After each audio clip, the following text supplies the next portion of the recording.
Thanks for your click. We are happy that y'all here, man. According to the latest updates, your Philadelphia Eagles will be swagged out in their iconic white tops and black bottoms. Stay tuned in for more updates on your Philadelphia Eagles. The funniest is the Now tuned in. You are now tuned in He's the funniest in the world. to the hottest podcast with your host, Big Holla. Look, man, welcome to the DCSP game preview for the Philadelphia Eagles versus the New York Jets. First off, thanks for watching. This video was proudly sponsored by Diamond Sound Production. For all your video needs, visit www.diamond/sound/production.com. Don't forget to check out our merchandise shop on the website and grab yourself a fire t-shirt today. All right, y'all. So the date and time, you already know what it is. Sunday, October 15th at 3:25. This is going to be located at MetLife Stadium. The weather, it should be around 60 degrees. A great day for the Eagles to turn out a 6-0 start. So the Philadelphia Eagles record is 5-0, as you know. And the record for the New York Jets is 2-3. So we trying to go 6-0 and leave them 2-4 this week. That's the goal. All right, let's get into the rankings between these two teams. The Eagles offense is currently ranked around 5th, and we are also ranked 15th on the defensive side. The Jets is ranked around the 22nd offensively, and they ranked around, right around where we are, around 16th for defense. So to me, man, that offense is going to be the difference in this game. It should be a really good game for our offense, for Jalen Hurts, for these two receivers, for this tight end, this running back. Honestly, we should go in there, take care of business, and get out of Dodge. A few key players to watch for the Philadelphia Eagles, in my opinion, is going to be A.J. Brown, Devontae Smith, Jalen Hurts, DeAndre Swift, Dallas Goedert. And on the defensive side of the ball, I really need to see something from Nakobe Dean. I think Milton Williams is going to have a great game. With Jalen Carter not being available for this game, I'm looking at Milton Williams to be the guy who steps up in his absence. I want to talk about some key injuries for the Jets. Sauce Gardner and DJ Reed, both of their starting cornerbacks are both out for this game. So it really should be easy pickings for Devontae and AJ. They should really just come out and have themselves a day. Looking at these two teams head to head, the Jets have never beat the Eagles. 12-0. And after tomorrow, it's going to be 13-0. So we're going to continue to demolish the Jets every year that we play them. It's just the way it is. 12-0, about to be 13-0. Some other big news, man. Nakobe Dean has returned. He is back now. They have reinstated Nakobe Dean from injury reserve. So he's been gone since the first game. With all of the talk and all of the chatter about, where Nakobe Dean should play, if he should start, if he should get his green dot back, without really worrying about all that, I believe that Nakobe Dean needs to come out and make sure he has himself a day, because you are supposed to be our number one linebacker, So, like as high as we drafted you, we're expecting you to come out and have a great game.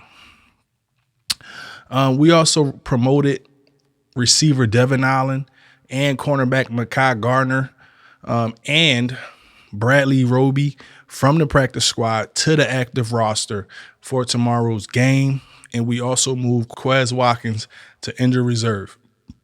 So, as let's get into the injury report real quick, and this is going to go a little bit like this today. Here is the updated injury report for the Philadelphia Eagles. JC the Baby Rhino is out with an ankle injury. Justin Evans is out with a knee injury and added to the IR.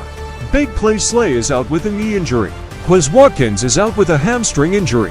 Sidney Brown is questionable with a hamstring injury. Marlon T is questionable with a triceps injury. Cox, Dean, Penny, and Stoll are all full participation and will be available for Sunday's game against the Jets. Injury has been an issue for us since Game 1, and we still have 5 wins and 0 losses. From reports, JC and Big Play Slay should only be out for this week and healthy for the huge game against Miami. Please let us know how you feel about the health of this team so far this year. Also like, comment, and subscribe to the Diamond Crew Sports Podcast to stay up to date with content dealing directly with the Philadelphia Eagles. Look, for the game analysis, man, I don't want to overlook the Jets. That's not what I'm saying we're going to do. This looks like some sort of a trap game. We've been here before. We've been here with Washington last year, where we expected to just come in and roll over a team, and then we ended up struggling and losing. So I don't want to overlook the Jets, but I am looking for the Eagles to go in MetLife and beat the Jets, by double digits, in my opinion. If I had to pick a score at the present moment, I would like the score to be 30-14. That's what I want to see. I just want to see them blow the doors off and do what we do. I would like, to see this game over like maybe midway through the third quarter, so we can rest our starters, all the way through the fourth. I think that's the best thing that we can do. I want to come out this game unscathed with as less injuries as possible. We have a huge game next week, next Sunday night against a really good Miami team. And we're going to need all our resources for this game at home in the link on Sunday night. Like I said, I don't want to look over them though.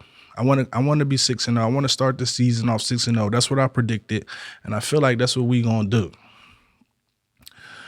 So 31, around 31-14, Philadelphia Eagles. We out in the fourth. We getting ready for Sunday night. This should be a really good game, a really exciting game, a dominating game, one that's really putting the NFL on notice that the Eagles is here to play. It's not here to play, excuse me. In other news, the Eagles are looking forward to contacting the Panthers for Jeremy Chinn. And I think that is a move that needs to be done. We have to make sure we do what we need to do to bring Jeremy Chinn in here, man, because the safety room is decimated. Sidney Brown is still questionable if he even gonna play. And to me, it seems like with Justin Evans going on IR, what are we gonna do there? We gotta have some type of security there, and I think Jeremy Chinn and Reed Blankenship would be one of the best back ends in the league, if we were able to secure Jeremy Chinn before the trade deadline. He is very fast. He can tackle well. He can play sideline to sideline. He's everything that you need inside of safety. And if we can do that, man, that would definitely shore up one of these holes that we have on the defensive side.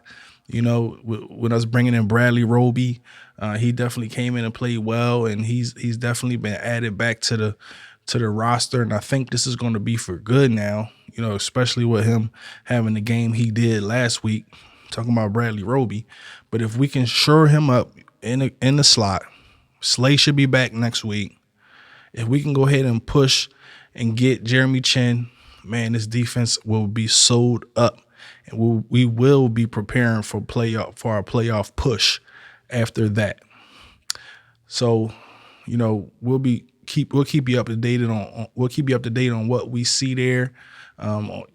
So we should. This already has started to take fire, but I think that this fire will grow as we move through the week and as we get closer to the trade deadline. Another thing I want to get into, is how harsh the NFL has been on these players. with all these fines. There's been so many that have came out. First, we had the AJ with the cleats. Now we have tight end Dallas Goedert. He was fined $11,473 for unnecessary roughness against the Rams on a long catch in the third quarter last week.